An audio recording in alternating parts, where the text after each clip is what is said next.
to hear what you found.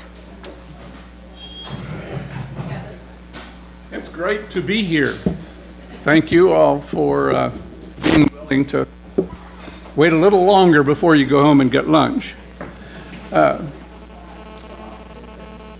This has been a fascinating process, and what I'm going to do is very selectively.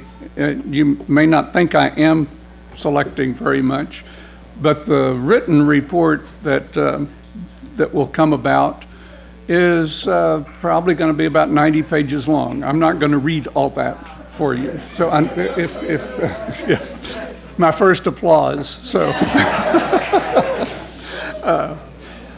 because our purpose in doing this study is really not just about how much money can you raise.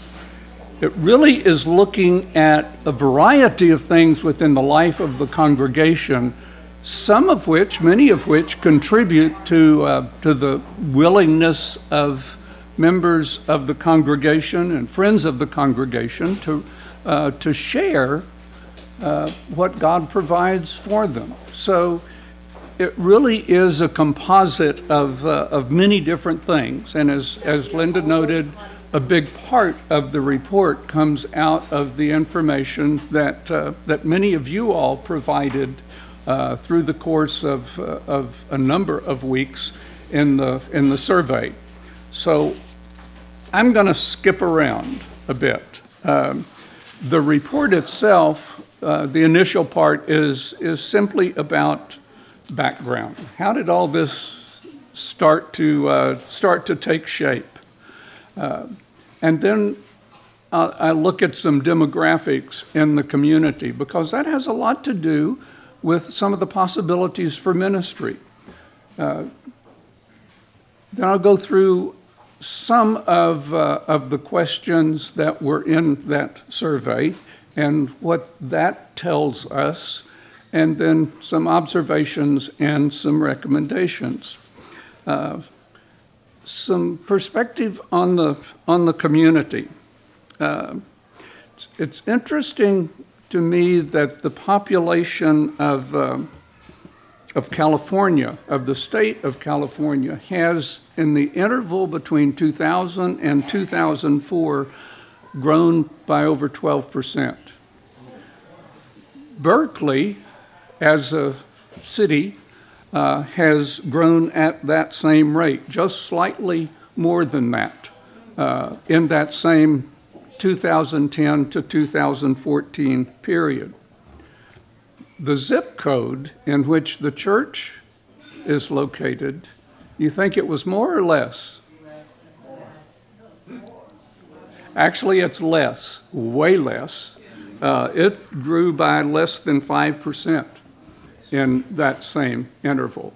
And probably a part of that is simply because a big part of this zip code's built out. And the other part of that is that the median length of residency in this zip code is high, as in 20 years. That's the median. So there are a lot of people that have been in the community for a lot longer than that. One of the interesting things to me in looking at the age groups, clearly this zip area in which the church is located doesn't have as many children or youth in it that Berkeley has, or that the state of California has. But when you get up the line age-wise, it switches. Just look around and you see the evidence of that. Age 65 to 74, in this zip, almost 14% of this zip is in that age range of 65 to 74, as compared to Berkeley's at almost 7%, and California's 6.5%. So those dynamics have a lot to do with how the congregation does its ministry. And I would want to say the density in this zip code of older adults, 55 years and above, I think indicates a very promising mission field for your new senior adult ministries. That gives A+ a lot of potential out there in your neighborhood. This is not California now. This is your neighborhood has that going on, and that predominance of that age level also says a lot about the facilities from the standpoint that not only do they need to be accessible, they need to be easily accessible. And that's an important part of the whole formula. On the other end of that spectrum, while this zip has smaller young ages, there's still a substantial portion of the population that's elementary and younger, and even youth years. So that too has a lot of potential for the ministries of the church in terms of the long-range planning and the priorities. So there's a lot of substantiation, it seems to me, about ministry potential just in looking at the demographics of the community. And I think it gives you the opportunity really to capitalize on the strengths of this congregation. Where's the nearest reconciling congregation? I don't know. So that's not simply a rhetorical question. You have a presence in this community that nobody else has as a community of faith. And I think that's an important ingredient of who you are as a church and as a culture that really does live out its faith. I mean, to participate in the worship service this morning really demonstrated to me the recurring comments that I had in the personal interviews, the face-to-face interviews, and that came out in the other SurveyMonkey and written documents.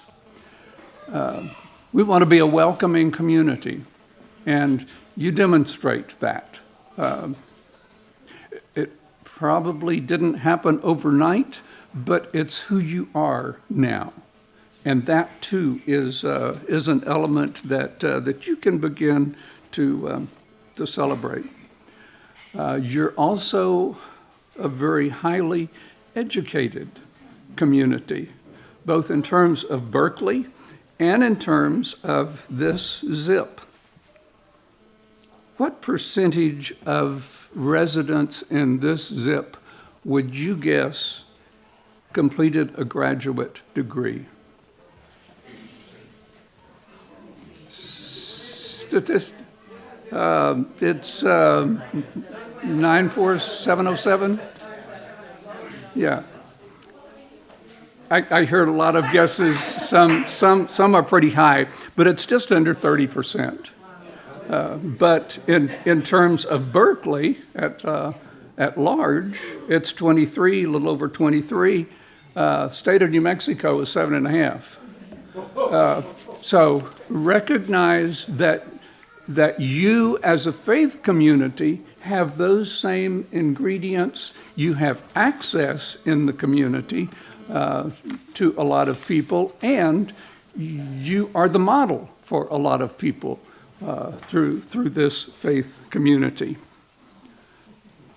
Median household income in this zip 139,000 plus median. Berkeley, about half that, 70,000, and it goes down from there, 66,000 in the state of California. Income at the level of 150,000 a year to 200,000 a year in this zip, over 15%, and that's twice as much as Berkeley or California. Again, I'm telling you statistics that help describe some of the strengths of this congregation and some of the ways in which ministry can grow from where you are now. Income 200,000 or more annually. This one may be a little surprising. Almost 30% for this zip. So the sense that we don't have a lot doesn't bear out statistically in the community. It's just, that doesn't mean everybody here makes that, has that income, but it means that across the board, there are those who have wealth and who have the capacity, financial capacity, to be generous if they also have the willingness to be generous. Okay, I asked early on for some statistical data about the congregation itself. One of those was what's happening in terms of average attendance. And since 2011, it's been fairly even. There was a big dip. Well, it started out in 2011 at 135. It dropped to 132, went back up to 134. Then it took a big dip down to 125. Last year, it was in a recovery trend at 129. So while there is some stability there, I asked Linda for what's happened the last,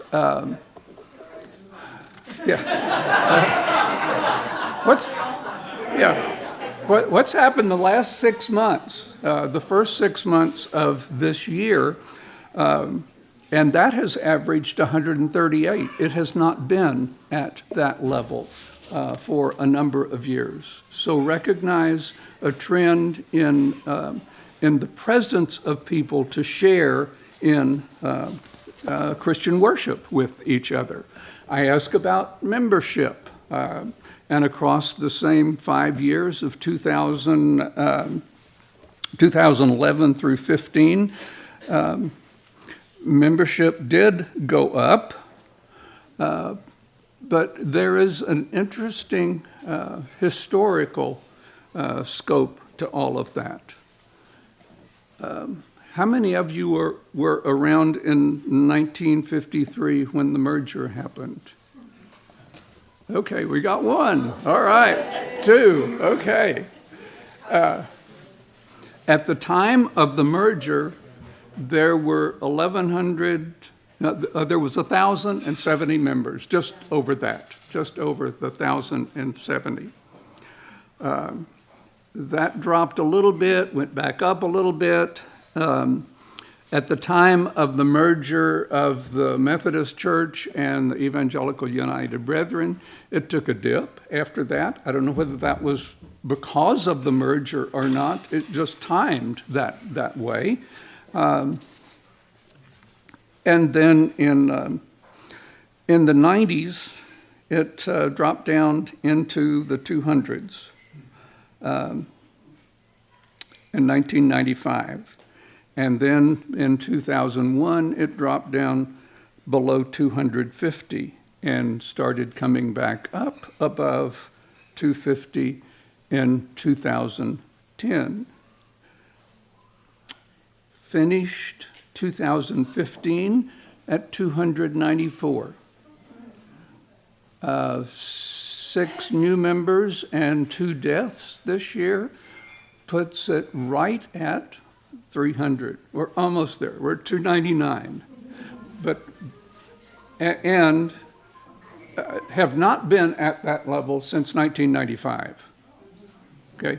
Recognize something is happening here that hadn't been going on for a while. And across the years, it's, I think this is a neat figure. What is it, right at 3,000 people? Yeah, more than 3,000 individuals have been members of this church since the merger. It's left its mark on a lot of people. A lot of lives have been impacted by what happens here. Total contributions, again, across that same interval, 2011, we were at 193,000. Last year, 262,000. And this is giving, doesn't count building rentals and things, the income from investments, those kinds of things. This is giving of the members of the congregation. So that growth of almost $70,000 is about 27% from where it was in 2011. Again, I asked Linda for the figures. What's been going on in the first 6 months of this year? And compared, what she provided for me was the comparison between the first 6 months of last year and the first 6 months of this year. $7,000 more given in the first 6 months of this year than in the first 6 months. And this is broken down. And then with the building use fees, there's been a $7,000 increase in the first 6 months of this year. You're seeing some positive trends in all of this. And I would say they're not minute. They're also very significant in terms of the ways in which members and friends of this congregation are participating and giving and being aware of what's going on here. The giving per attendee in the 5 years between 2011 and 2015. And I will say this is way ahead of what Methodists are doing generally. Here, it went from a little over $1,400 a year in 2011 to a little over $2,000 last year. That's the average giving per attendee. You know, that's a contrived figure, but again, I think it's an indicator of some things going on in the congregation. Okay, so these are really your statistics, both demographically and congregationally. Now, what about the survey? I did, I think, 30 different face-to-face interviews. Some of you were involved in those, and that included 46 individuals. Altogether, between the hard copy and SurveyMonkey and the face-to-face, we had 55 surveys returned, and that's what I worked with in terms of understanding what's going on in the hearts and minds of members of the congregation. Won't be any surprise to you that of all of those, and this is everybody who filled out one of the questionnaires, whether that was in person on SurveyMonkey or hard copy, 63% have been members more than 10 years. So there's a lot of experience here. The statistics that I was just sharing with you, that's the life as a congregation that you've been living for the last number of years. I ask, what age range does your age fall? Won't be any surprise. 55% were over 65. But again, that's a big part of the makeup of this congregation. A lot to be celebrated and a lot to have to plan around as we look toward the future. And then I asked a kind of odd question. In your opinion, for the last 12 months, have you felt your church was moving forward, holding steady, or going backward? 84% said moving forward, another good sign. And then, at least in the oral conversations I was having, I asked them, why did they think that was the best of the three options? And one of the things that kept coming up over and over again was the strength of the diversity in the congregation and the openness attitudinally about that diversity. You can have diversity and not be accepting of it. That's not what was happening here. And that was part of the sense of moving forward. Those who said, there were a couple of other things about identification of why they thought it was moving forward. Comment about a readiness to take risk. And some illustrations of that were the main new programs, as I understand it, of the A+, the children's programs. Nobody knew that they would succeed or not, even with the best of planning when you started. But again, a congregation agreed to take risk, becoming a reconciling congregation. And I understand that was done over a length of time to give the opportunity really for conversation and wisdom and prayer and searching. Again, it's a congregation that's willing to take risk. Comment that I got in a variety of different ways was, I like that there's so many children. I go to, sometimes when I'm in Albuquerque on Sunday, I go to Central United Methodist Church, which is a university just across the street from University of New Mexico. It is a university church. We do have 2 worship services, but if you're a child and want to participate in the service, you go to the early one, not to the one that the old folks go to at 11. I just thought your capacity to include, embrace children, give them a place here, they're a part of the experience of worship at their level of capacity.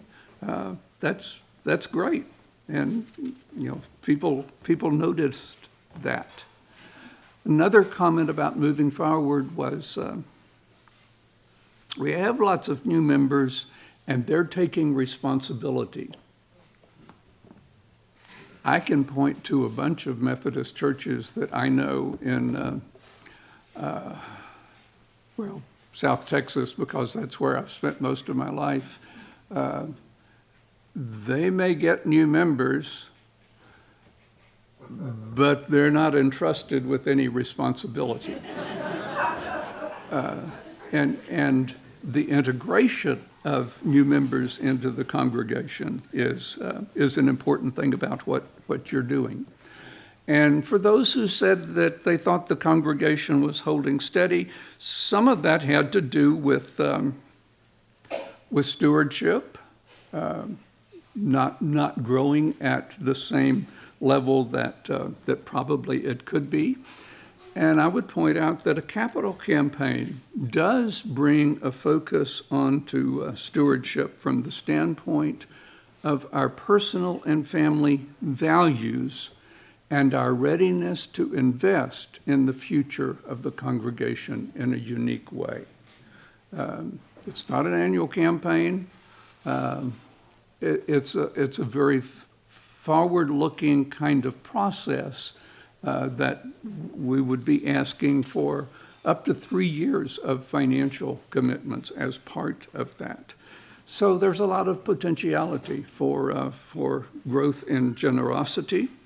And part of a capital campaign is really offering the opportunity to anybody who will take it, individuals and families, to move into reflection about their relationship with God and money. And one of the comments that I hear at the end of a lot of those campaigns is, I've made a commitment larger than anything I've ever made, and I had no idea when we started out that that's where we would end up. And the report will have all the kinds of comments that were part of the conversation or that people wrote down. The next question in the survey was about what the building committee had identified in terms of the projects. Probably no surprise. Fellowship hall, parlor, kitchen, office was certainly the predominant one. Well, now let me back up. That issue about seismic retrofit was really the most frequently identified. 90% of the people that turned in or that had conversation about those projects said that was one of the ones really needed to do. Fellowship hall and this area was a close second with 88.5% of the people who turned in a survey, either verbally or one of the other ways. And then there's a big drop-off. But what's important in all of this is that there's now an evidence about the commitment of the congregation for some priorities. And I think the building committee can begin to work with all of that. Safety was a big issue that came up orally in the conversations and in things that were written. I think that was a big part of the seismic retrofit. But there were other things as well. There were a couple of comments that I lifted out of the whole series. One was, I want the church to be a welcoming place. And the more that is evident, the more inclined that I am to give toward it. So what that says is that moving into a capital campaign means that we have a lot of communication to do, to be sure people understand what all the issues are. And another comment was, we are a much more vital congregation than our rooms reflect. Yeah. So, again, lots of good comments in the material that will be part of the report. The next question was, and this one probably seemed like an add-on, but it's really a core issue. The question was, do you believe these projects are an important aspect of your church's mission and ministry? Probably most people don't think about a capital campaign in those terms, but I think it's really important. Of the 55, 44 said yes. That's 85%. Said yes, we think it's important. And I don't want to bore you, but I want to read several of the comments that I think really do point to this in critical ways. One was, we can invest in renovations that are safer and aesthetically more pleasing, or we can do these renovations in the context of a future, whether a congregational future or a community future. That takes our mission to a new level of impact. Maybe turning the whole first floor into something radically different as a unique space will allow us to boldly look at doing things that strengthen our impact, not just with our space, but also with our outreach. Yeah. It's good to have people that think these things through on our behalf, isn't it? You know? Another one, the fundamental nature of the undertaking is to create space to undertake new ministries. Or another one was, we need space where the technology works and provides opportunities. We need to be able to offer it to the community. We need to become more of a community center in that the space would be flexible enough and comfortable enough that the community participation would happen in new ways.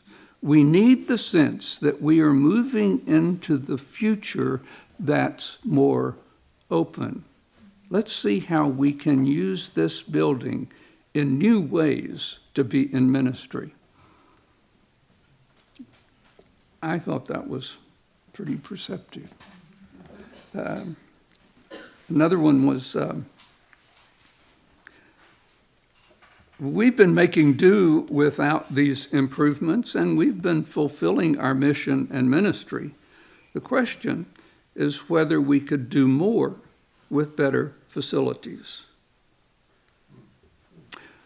It'll be consistent with an expression of the church's ministry, mission, and ministry only if everyone buys that it's an important part of our mission and ministry. By that, I mean it has to be framed as part of the mission and ministry rather than just being a structural undertaking.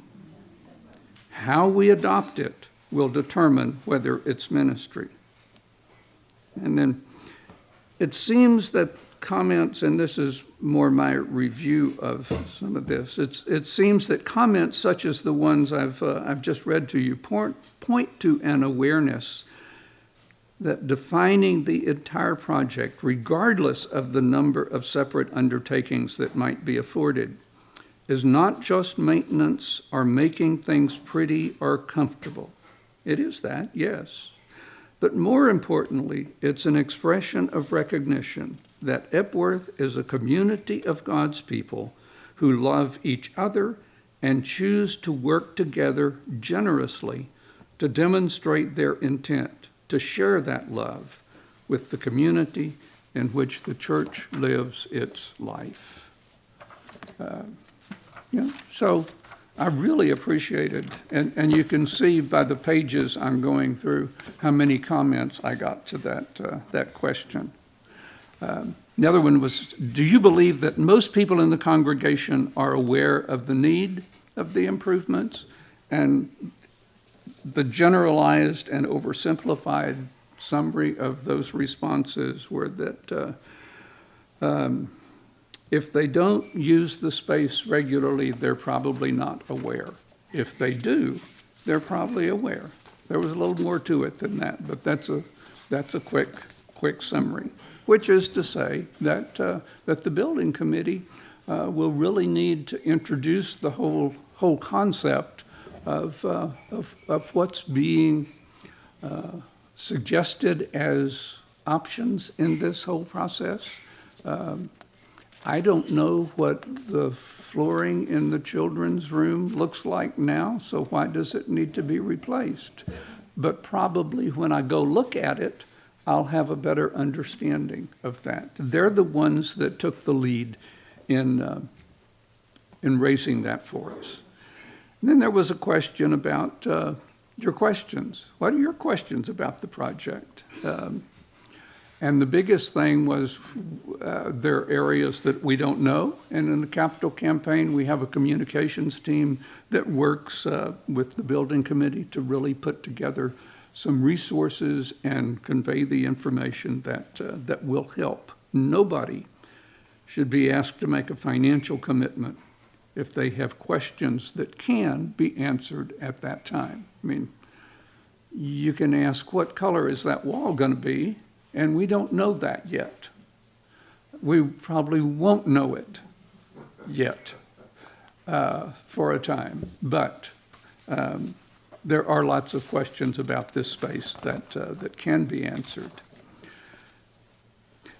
Do you feel the right leadership is in place for a capital campaign? And I gave 3 categories: clergy, staff, and lay leadership.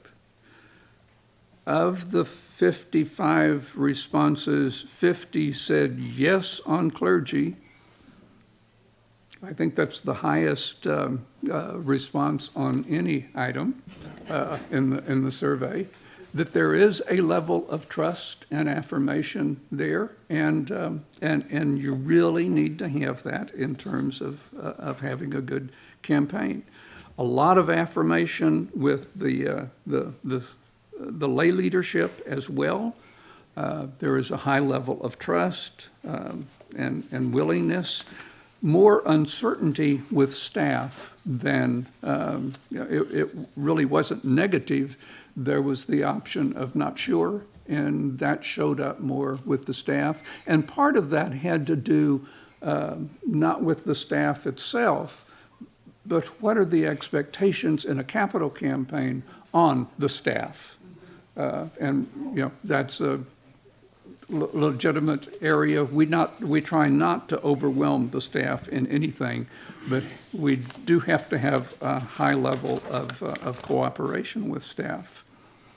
And then there was a question about your willingness to serve in some way on the capital campaign, and I did convey that information on to Linda. 74% of the people who responded said yes. So I thought that was a very positive sign. And then move into 3, I'm sure they weren't surprises to anybody since this was about a capital campaign, 3 questions about money. And most of the people said yes, they would be willing to consider up to a 3-year financial commitment. And then the toughie, where do you see yourself in this range? And I had everything from $50,000 down to less than $3,000.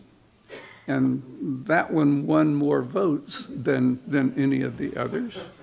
But a couple of things. When most people come to that question, the answer comes out of a quick mental calculation of what can I afford. In the campaign process itself, and I'll say some more about this in a minute, but it's a spiritual journey. It really is based on prayer, and the concept that we provide is the very simple prayer, Lord, our God, what do you want to do through me? And I'll use this in other settings. I don't know about you, but a lot of my prayer life is spent on explaining to God why this outcome is better. You know, so would God please do it this way? And this is a prayer where you offer the prayer and then shut up. The only thing open at that point are your ears, your spiritual ears, to listen for God's guidance.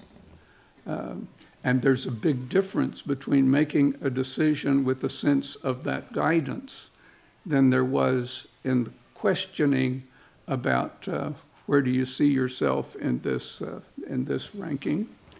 And yes, we did have some nice indications that I think are important for us to have. If we were to raise $500,000 in this campaign, we typically need to have a lead gift of 10% of that, of $50,000. We don't have that yet. I realize you already have some funds committed through the earlier efforts, and I'm not including those in some of the projections now. But we will have a lot of prayerful cultivation to do in a capital campaign, because my sense is God is really at work in this place. That's not just physical place, but the physical place provides for the people of God to be present with each other and to do some of their faith work with each other.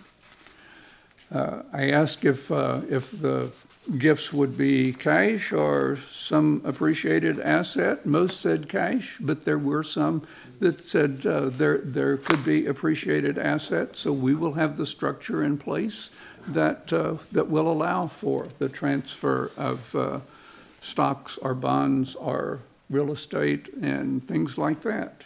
Because most people who hear that question about what range aren't thinking about the rental property that they have that they could sell, or the beachfront place that they haven't gone to now in 2 years because the kids are grown and we don't need that anymore. So there are lots of things that people can begin to consider that in a capital campaign we'd try to provide some ideas about all of that. Then question about debt. If funds raised in a capital campaign were insufficient to fund the entire project, would you support the churches taking on long-term debt? And the pretty consistent response was, debt's okay, needs to be short-term, and there were some differences in that. And I think if all of this does, in fact, move to fruition, there will have to be some debt. Methodists are kind of impatient. They're not going to want to wait around until all the money is available to the building committee and the trustees to begin to undertake things in the fellowship hall, say. So people who make a commitment want to see things start to happen. And so from that standpoint, in order to be able to afford that, there's probably going to be some short-term debt. And generally that was affirmed that it may be necessary. We just don't want a 20-year note out there that some congregation down through the years is going to have to be paying because we made a decision back there with regard to our facilities. I asked about the willingness to participate in the campaign, and yes, there was a good number there. And then there were a couple of concluding questions.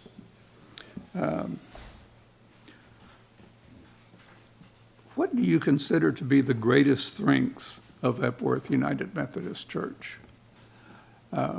And then I had a list of about 10 different personnel and ministries, pastor, church staff, music, worship, on down, children, youth, older adults. Again, Linda won the day. I didn't read that, I just said. Yeah. Yeah. How many of those do you fill out, by the way?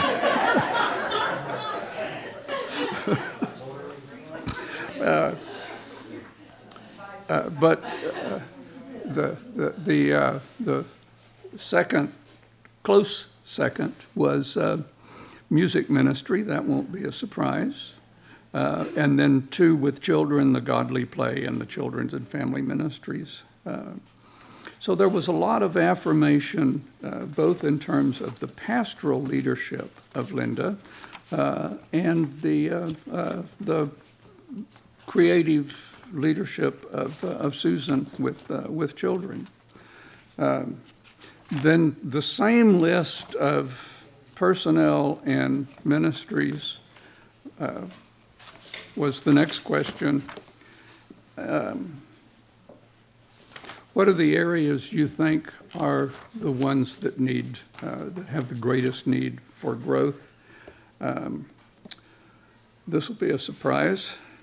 Building and facilities came in first by far.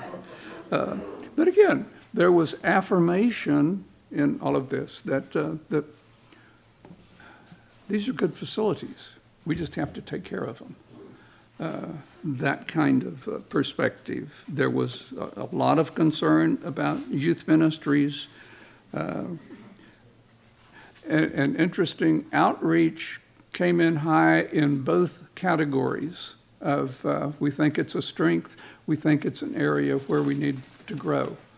So it really did depend on where people were coming from. Then the last question, I won't go into at all. It was, what have I failed to ask about? And there were bunches of responses. But good stuff. So what's going to come out of this is a report that I hope will be a study piece for the congregation. It's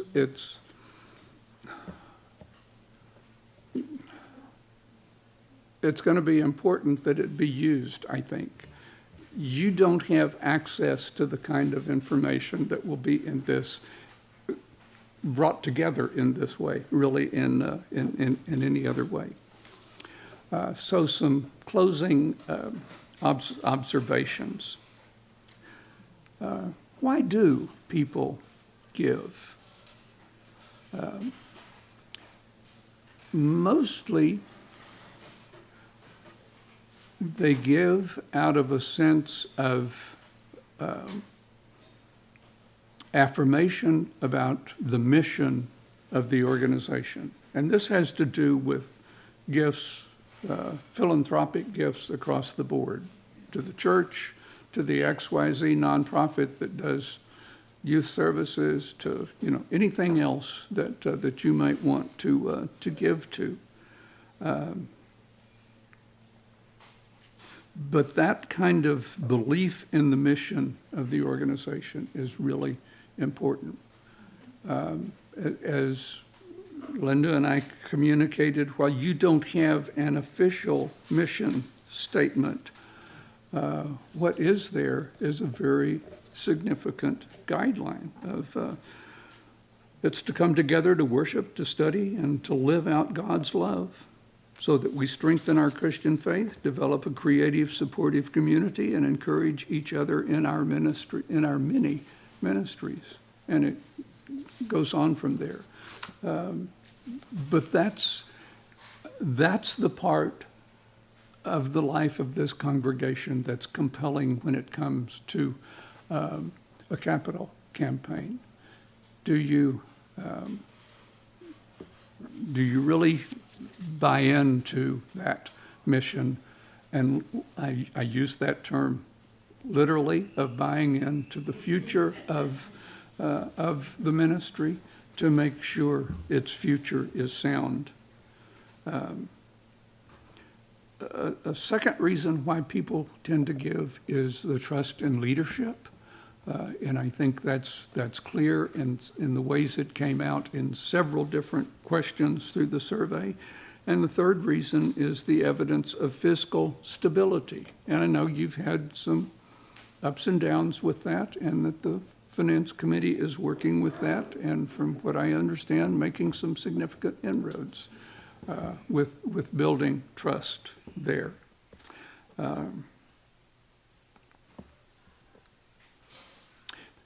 So, in the demographic information that I mentioned a while ago, the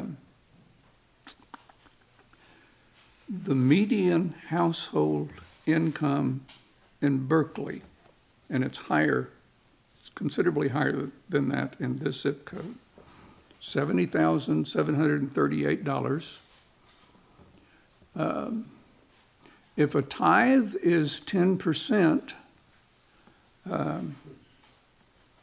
that's $7,000, a little over. In 2015, there were 64 households in the congregation that gave 1,000 or more, and 3 of them were above that 7,000 fabricated level. So we have lots of potential to grow. Okay? So what that points to for me, and I shared with you earlier, that a capital campaign built on the spiritual undergirding of our work together does focus on our relationship with God and money. And I would suggest that, as you can probably tell, I'm going to recommend in a minute that we do a capital campaign. That after that campaign, maybe in the first part of next year, that we really look at all of the ways in which stewardship, giving, generosity are being taught in the congregation, and how do we grow that? So that it's, and that doesn't mean talking about money every opportunity. It means bringing about the opportunities for personal and family reflection on what money means in their lives. And that's an interesting kind of process. There was a lot of gratitude, a lot of excitement about having new members. You remember that vision question I pointed to a little while ago. And that seems to be a recurring kind of vision for a lot of people. And that's a positive kind of thing. But it doesn't just happen. I think for that to be an ongoing process, it has to be a process that is well planned in order to bring new young families in. And that takes a lot of effort. And probably a big part of that effort has been expended by Linda to this point.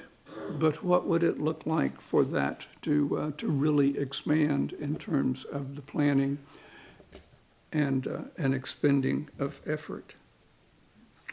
I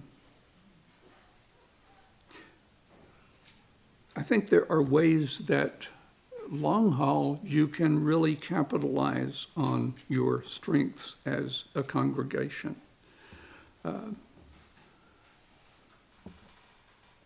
That you're unique. And I think a lot of congregations think they're unique, but they look like the one down the street. They may just have a different sign out in front. I think this congregation truly does have a sense of its calling as a unique calling to live its faith in the name of Jesus Christ in distinctive ways. And if you're going to continue to grow with young families and young adults, I think generally the expectation has been, we're here, come on over. And that's not how churches grow anymore. It really is going to where they are, live your faith with them there, and they'll come find out why you're there because you came from here. Does that make sense? That does take planning and does take effort. And maybe a part of this whole process will be to have a team to take a look at what does that mean for us now? And how do we begin to literally embody that presence of God's love in the community in new ways? We've got to get a lot of information from the building committee, and there's a lot of information in this report to go to the building committee. So there's going to have to be some exchange of information and perspective in the coming weeks. And I realize that in a unique way, this congregation lives its life under a cloud of what might be called General Conference. And you all do an amazing witness in the world. And regardless of what that eventual decision might be, Epworth has a special calling about how to be the people of God, regardless of what's decided at a general conference level. And I realize that ongoing debate and everything has its costs, and in some respects probably does keep people from wanting to become part of a church that has that kind of dilemma. But that need not stop you from living out the conviction in the community. And that's part, I think, of the uniqueness that you bring. Why can't Epworth have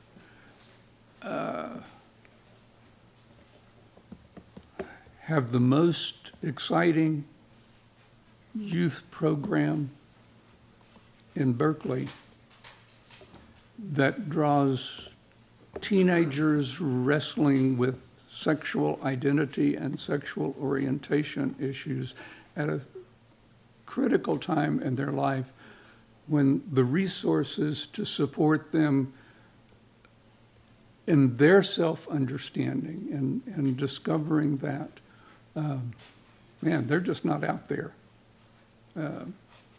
But Epworth probably is uniquely prepared to be able to do that. But when's the last time you went up to the youth room? It's not the most inviting space around. So, it's a composite kind of thing that a capital campaign, even though the youth room's not on the list, it could be. This is a process of setting priorities. Now, a couple of recommendations. I think it's time to definitely move ahead with a capital campaign, and there are some ramifications about that. One is that there is going to have to be a lot of work for the building committee. They've got to develop a lot of information that will come as explanations of what they're planning. We don't have that yet, but they've not been at a point where that was necessary yet. So it's not that they're not doing their work. They've gotten us to this point, and now the work the focus of the work shifts. We're going to need to see some pictures. Most of us are visual. We need to see what's not working and what some of the vision is for things that can be. We need to see, probably in this space at least, some architectural possibilities that I hope will have more acceptance than the last round of architectural drawings. But that is one of the ramifications of a positive decision to move into a capital campaign. Another is there are a lot of people that have to be involved in doing a capital campaign. And Linda's been organizing the leadership team. They'll be made up of about 25 people. There are 11 different areas of responsibility, but it's not limited to that group of 25 people. It's got to expand way out from there. So by voting to move into a capital campaign, you may be asked to take on a responsibility. And I'll bet most of you here have done that through your recent lives. Another ramification is, are you prepared for a lot of upheaval? You're going to lose this space for a time. Do you like dust? We'll have the perfect place up on the... Yeah. It's the realistic part, yeah. We like to think about how nice it will be when it's all finished. It's the ordeal of not having this space and some other things while all of this is going on. And another will be the need for a lot of communication. This is about a spiritual journey, as I said a while ago, a spiritual journey that's grounded in gratitude, that's revealed in prayer, that's lived in faith. Another ramification is once it's renovated, let's say this space, once it's renovated, is there a commitment to maintain it?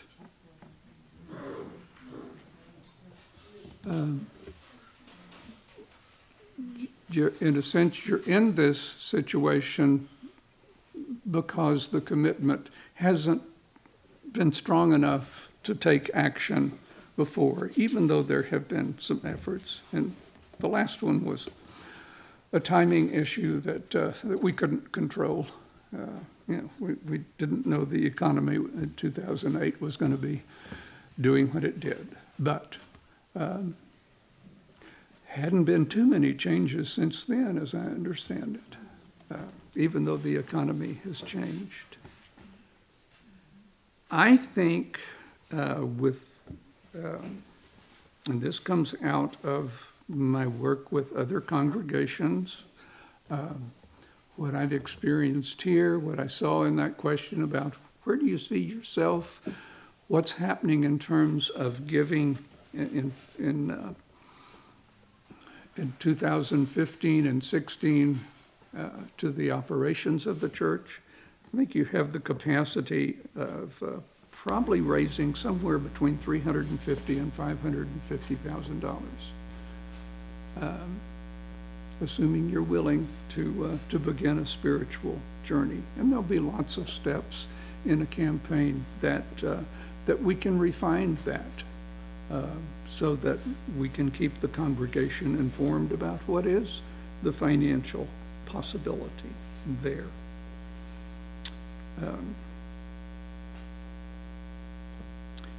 I ran across a quote recently that I think is very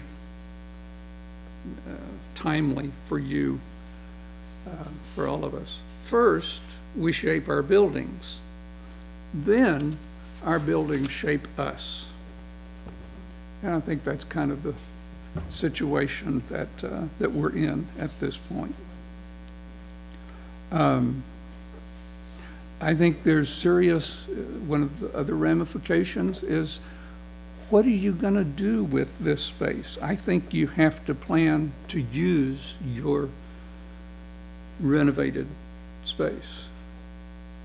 As so many of the comments were, it gives us opportunity to do new things. Well, what are those new things? And are we just going to wait for them to happen? Or are we going to be prepared that right after this space is opened up, well, even before then, we're out doing the legwork to make our ministry in the community broader, deeper, and more successful than it already has been? What difference will all this effort to raise money and do renovation make?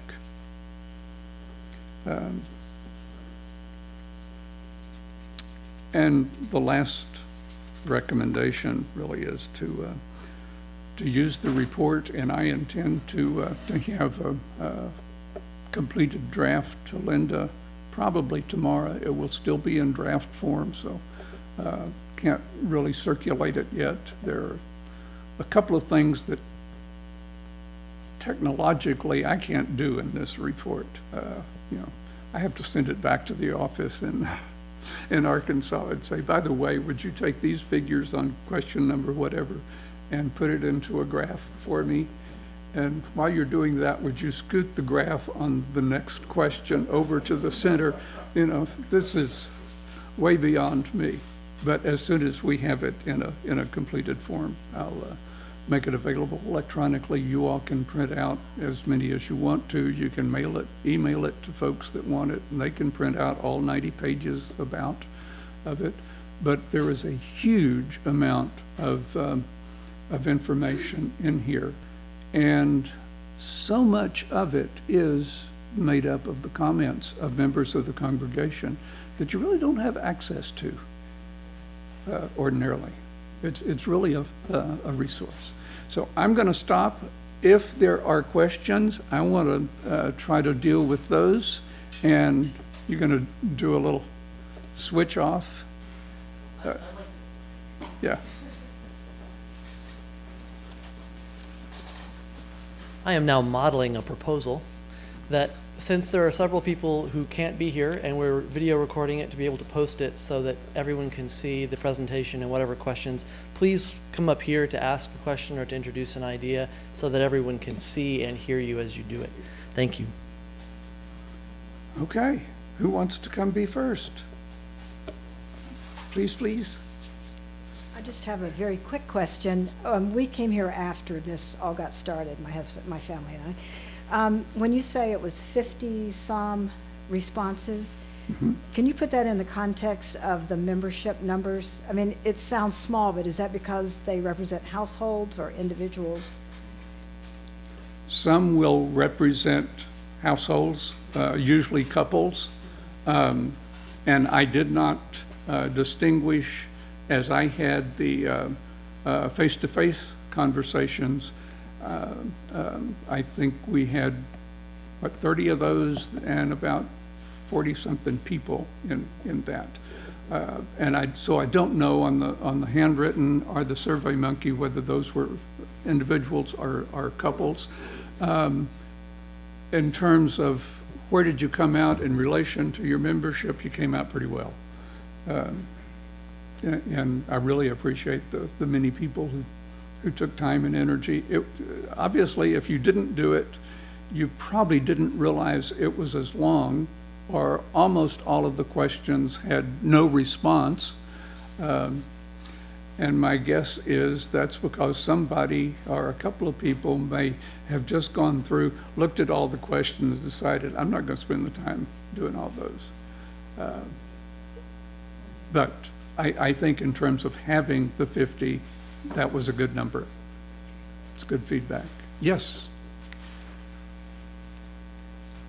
I was interested in the demographics that you have of this neighborhood, particularly the age groups and the income groups and the educational background of this neighborhood.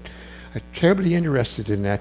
Is there any data that you can add to that or share with us which allows us to see how that picture of our zip code is relating to religious institutions, which in Berkeley is not the biggest thing to do, I think, because I think that might make a difference. If you're expecting a rich person up on the hill who has a $10 million house to come down here to this thing, what are their relationships, this large group of people? I will have to do some more study on that, Charlie, because the sources I use don't include religion, anything about religion, unfortunately. And you know, I've done a little work on that, but I will take a look and see if I can find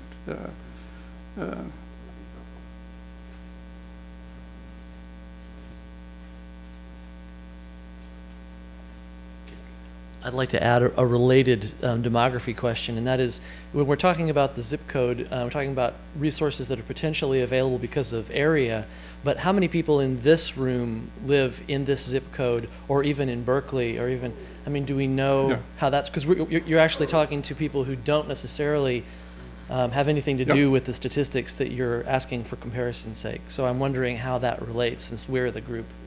I lifted those intentionally from the missional standpoint. This is the place where you happen to be located, even though the majority of folks don't live in the same zip area. It's still the primary arena for your missional life. And I didn't want to get too complicated. I did start to ask Linda, what are the predominant zip areas of the congregation, but started to figure, how do I manage all that if she gives it to me? Because the numbers would be so different. And the two sources that I use, one works entirely off of census figures. The other is for the real estate business, and they've got a lot of helpful demographic stuff as well, and a lot of stuff I don't need because of that. Yes, sir.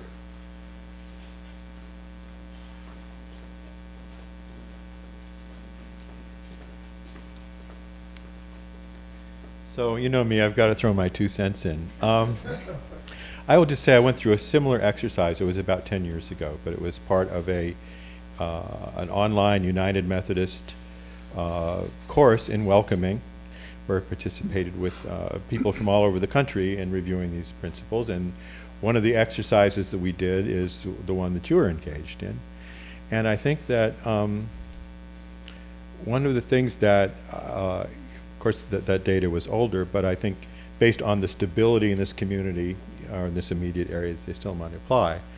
And I think one of the senses that I came out with was the fact that it is important from a mission sense to understand where we live and where we locate. We come from all over, but it's not, and we come over to participate in the wonderful things that happen here, but it's more than a sense that we just coincidentally happen to meet here on Sunday. I mean, we are part of this community, and there's a tremendous, there's a way of thinking that says, how can we minister to people that don't have any needs? The notion, the fact that because people here have money, or because they have a home that they bought for $200,000 that's now worth $1.2 million, that they are not needy, either spiritually or whatever, or that they don't have resources available that are just ready to be directed, and that we can lead in that. And so I would just say one facet of this from our standpoint of mission, although we care about many things and many types of people and many causes, the fact that we're here is significant. And it's important to understand that is something that goes into the calculation of what we can draw on and what we can give. Thank you. You know,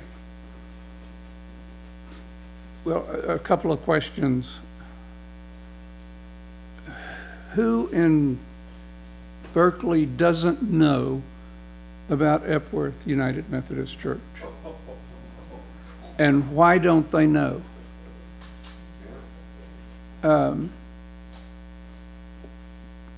Yeah, you're not going to meet everybody's needs, certainly, but there are a lot of people who have the needs spiritually or relationally that would thrive in this congregation if they knew about it. So it's an opportunity. So yes. I wanted to make a quick comment. I'm a member here now, but I first entered this building as a scout mom years and years ago.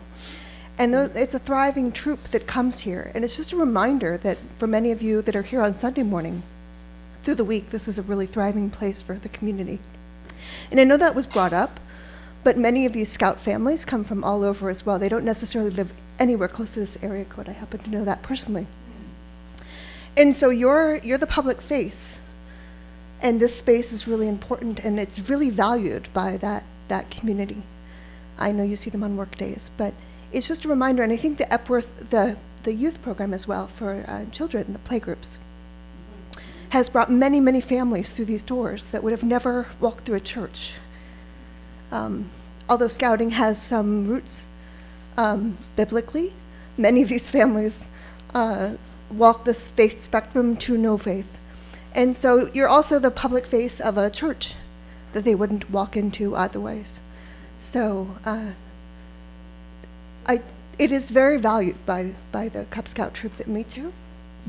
And I think you've been the home for quite a while here. So thank you for that. And just a reminder that, you were the public face of Christianity to many, many people who wouldn't walk into a church otherwise. Yeah, thank you. Yes?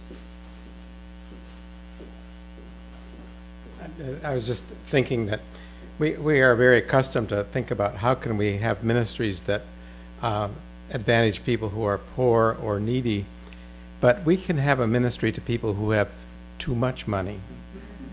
And there are a lot of people who have too much money and don't know what to do with it. And I think that's, and a capital campaign is a wonderful opportunity to say, for us to look at, first of all, ourselves. It's very popular to talk poor. Say, everything's so expensive. But we're a pretty privileged group here. And everybody said, no, not me. I think so. I think so.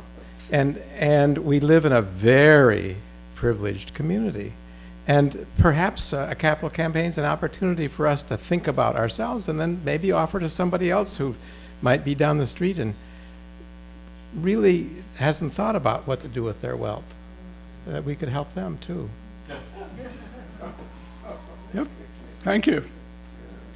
And especially if we're about to move in the direction of voting on something, I have to introduce a dilemma, and that is this study has sounded a lot like a case for a capital campaign, and I'm wondering if you were to look at the data, what we haven't heard yet is, based on your experience, where are your biggest areas of concern? I mean, dust, gotta laugh, but there are some, I wonder, based on how you've seen this go before, where are we ill-positioned to make this choice? Because if we bring that forward in a group that's used to being social activists, the trust involved in the process goes way up, and in my experience, the chance of it succeeding goes way up if you put the dilemmas right in front of people and let them have that be a part of the process rather than just the case to be made for moving forward. That's an adoption issue, I think, and I really would like to hear more about that. Yeah, that's part of what I was aiming at in looking at some of the ramifications. If you do vote for a capital campaign, you're saying, yes, I'm willing to do this spiritual thing. It's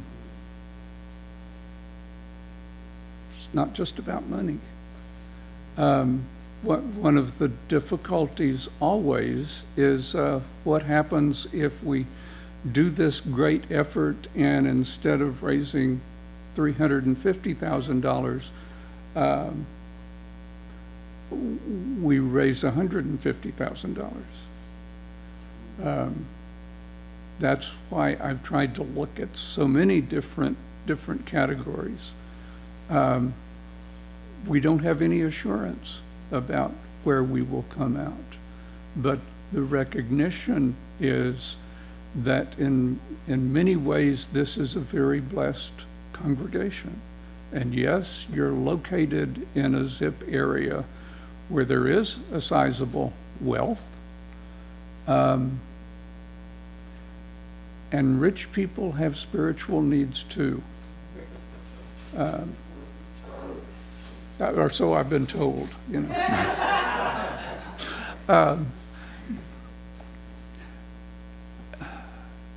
I think that's always the biggest drawback for me, is wanting to be able to make financial projections that are reliable, but are also a stretch.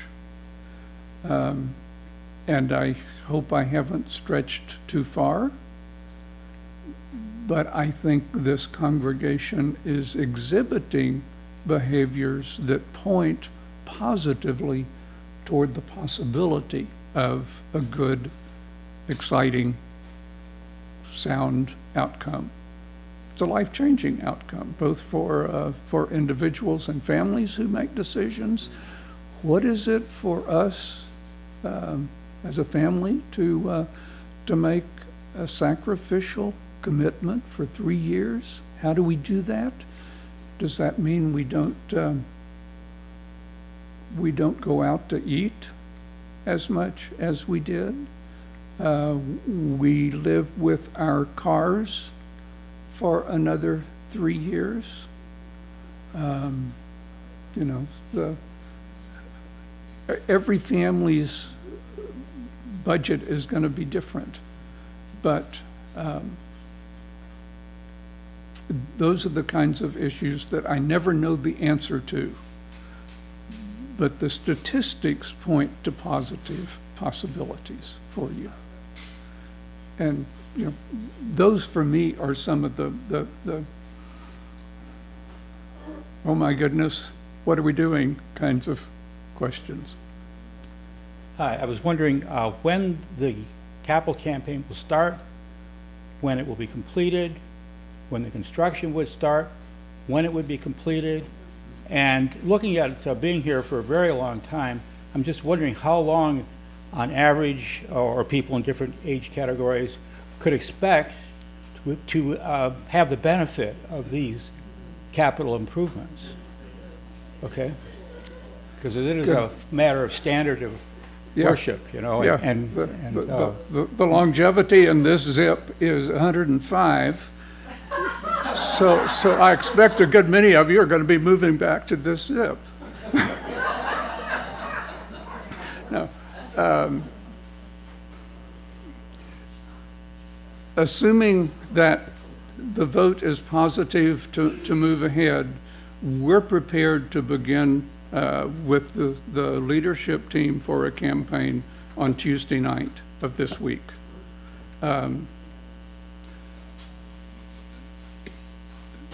A lot of what happens in the first interval of a couple of months is kind of behind the scenes, with some exceptions. We will have to get the building committee up and running pretty quickly, so some of the information that we need will be dependent on how quickly they can bring it to us. And I realize that there's a real short time frame. As Linda and I have put calendar together, we would go public in early October with Gratitude Sunday, and complete the Sunday with Commitment Sunday, the Sunday before Thanksgiving. So we're talking about the late mid November. And I think our first fruit Sunday, when we would invite everybody to make their first gift to fulfill their commitment, whether it's a one-time gift or a 3-year gift, whatever the time frame is for them, that we'd begin that the first of the year, as I recall. I have to go back and look. But yeah, all the calendar will become much more visible. Although the work of the leadership team is pretty much behind the scenes initially. Okay, I'll quit there. I'm very grateful to you all for staying. I know you found these chairs unusually comfortable. And I will stick around, but assuming that the church conference will vote positively, we'll go from there. Well, first of all, join me in thanking Sam for all the hours, the valuable information you've already given to us. I can tell you, I have never met someone who listens so well and patiently. My wife says the same thing. She chose well. So thank you so much, Stanford. Thank you for staying here, friends. We can do this briefly if you are of one mind. So we're now moving into an official church conference authorized by our superintendent in order to consider whether we want to move forward with a capital campaign. It's a one-item agenda, and I've been charged with officiating, so I am here to entertain a motion, some motion.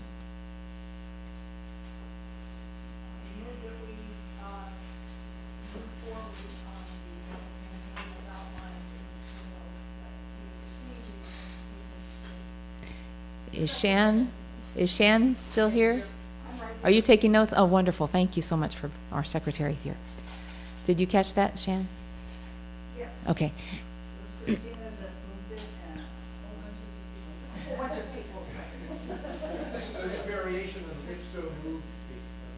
That's right. We have been very moved over here. Is there any further discussion or questions?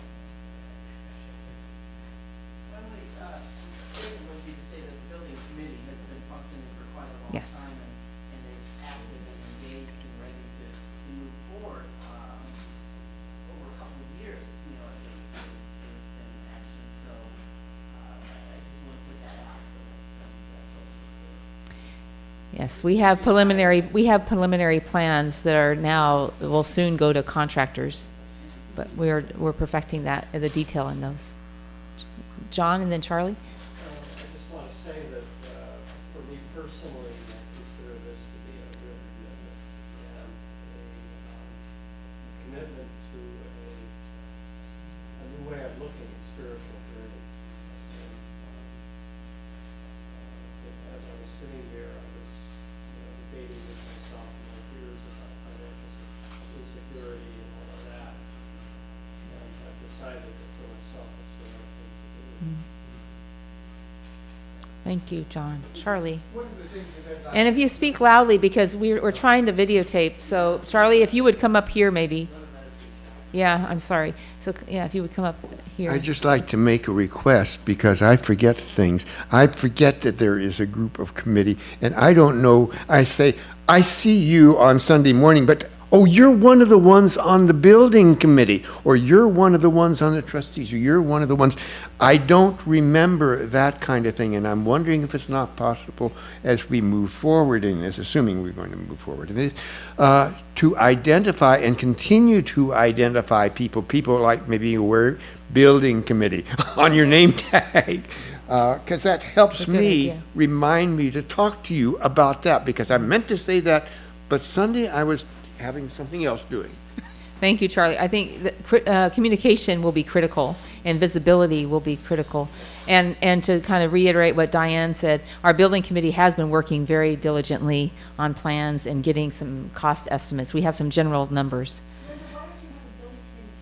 Well, yes. Judy Cayo, our chairperson, is in Nicaragua, but if you are on building committee, if you would stand. Yeah. Yes. And, yes.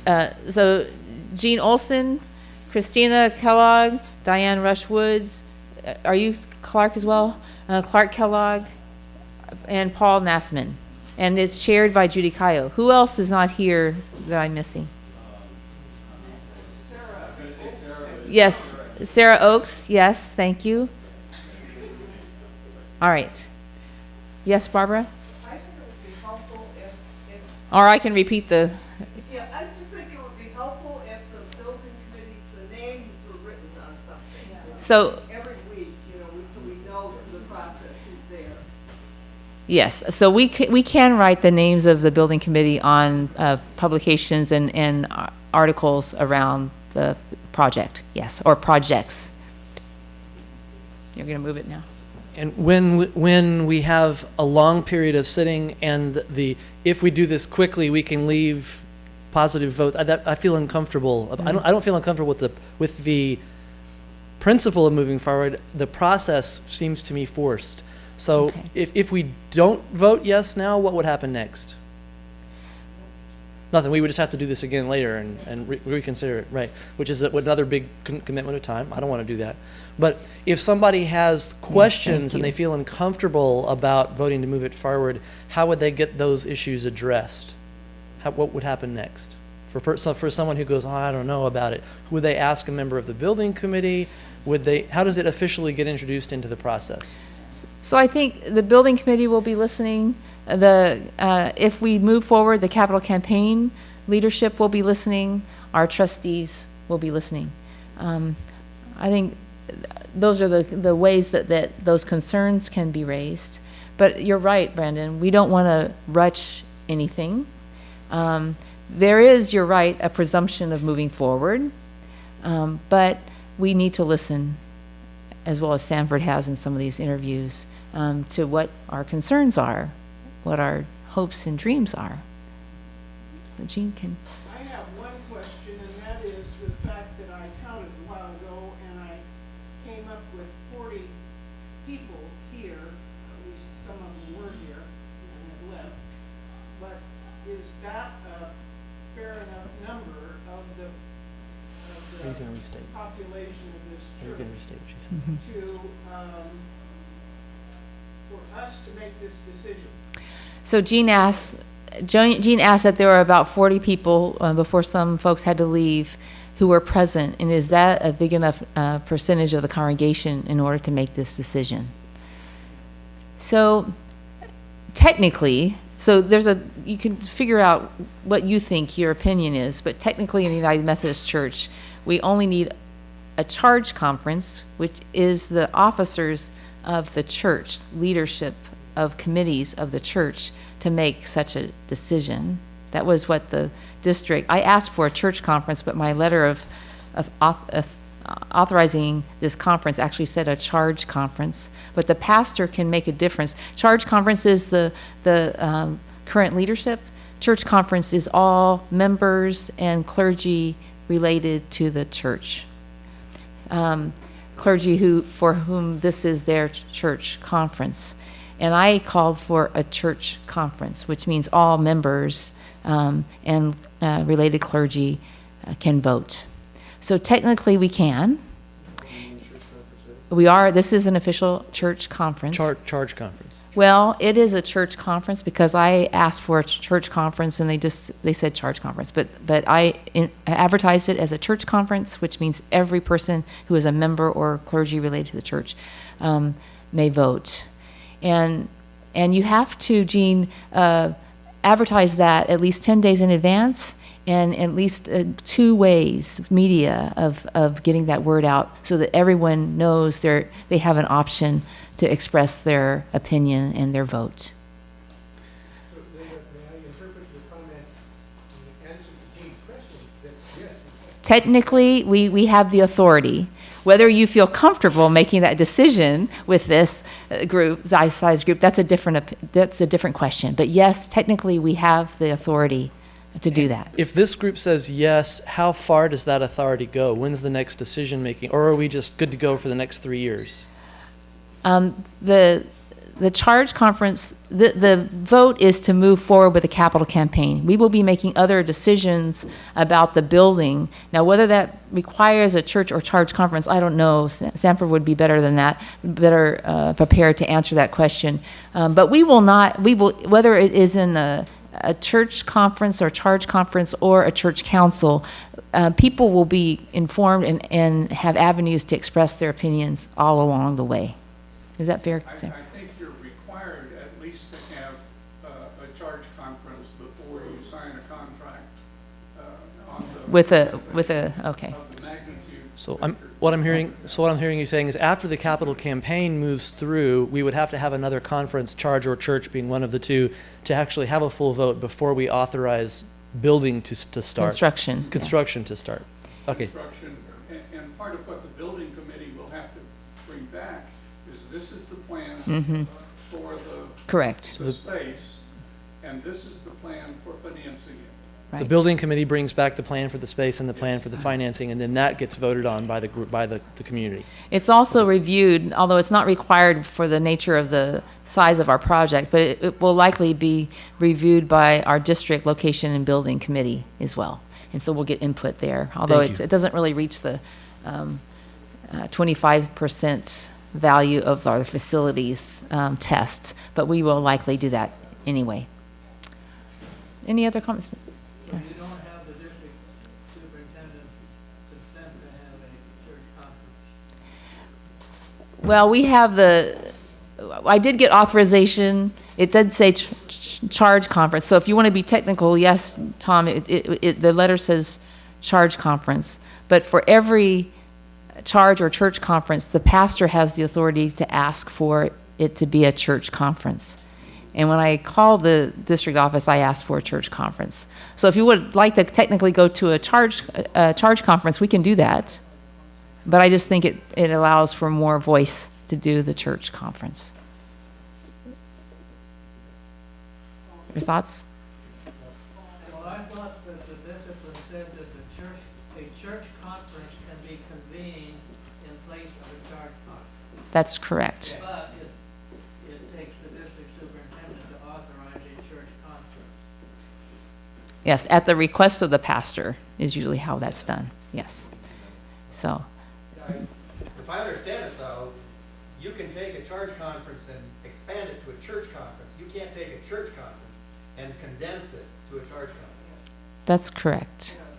That's correct. So we're taking a charge conference, the official authorization, and expanding it to a church conference, which is completely acceptable.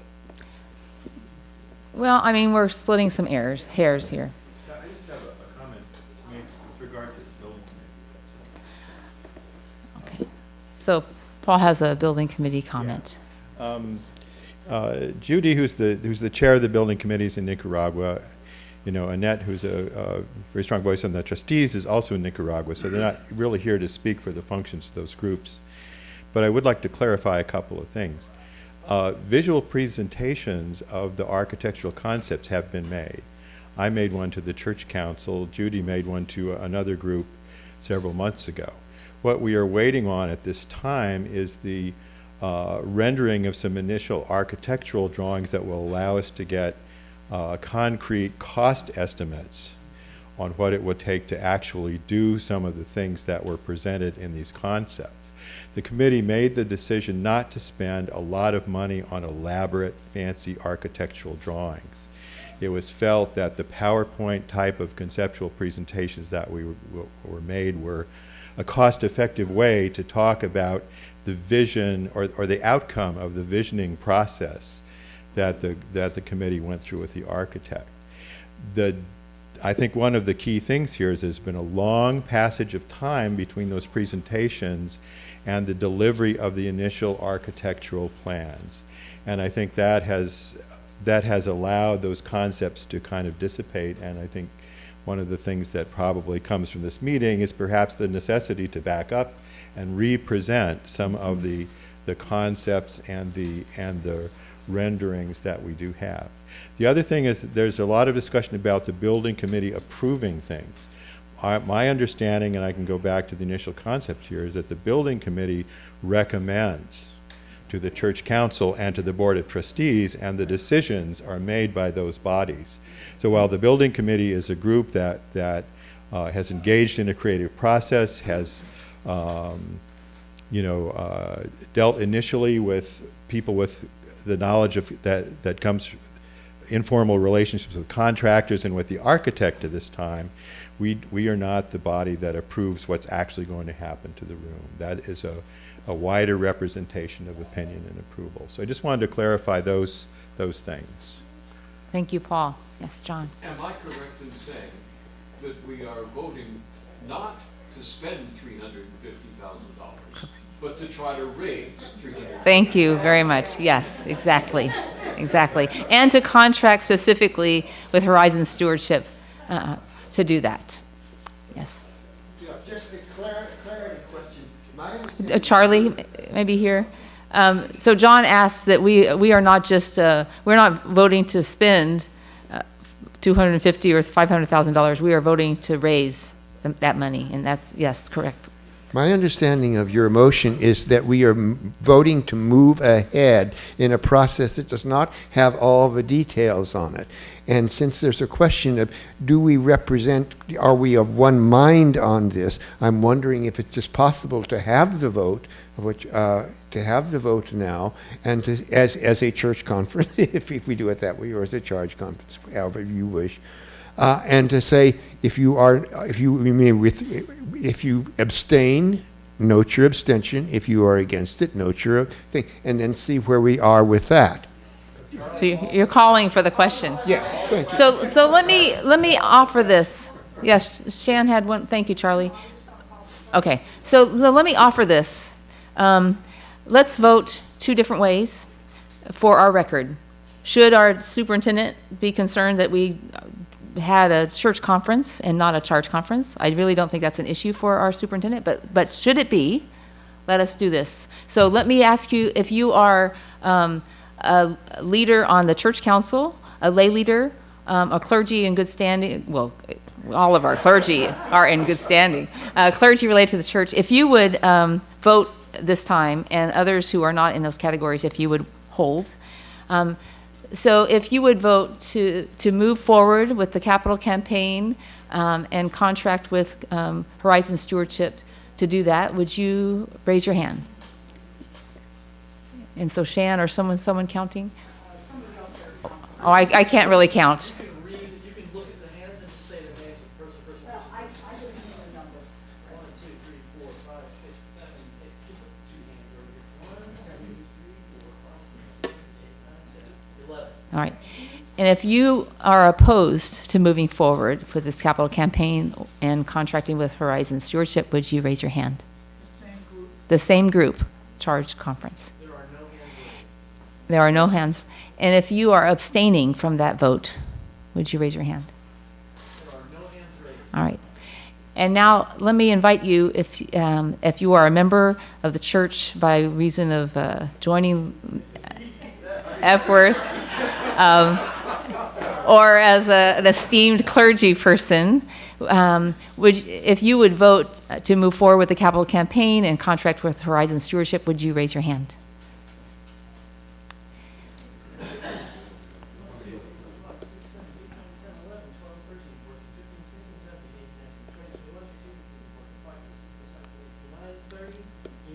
I cannot vote. Yes. And if you are opposed to that motion, would you raise your hand? There are no hands raised. And no hands raised. And if you are abstaining from that vote, would you please raise your hand? All right.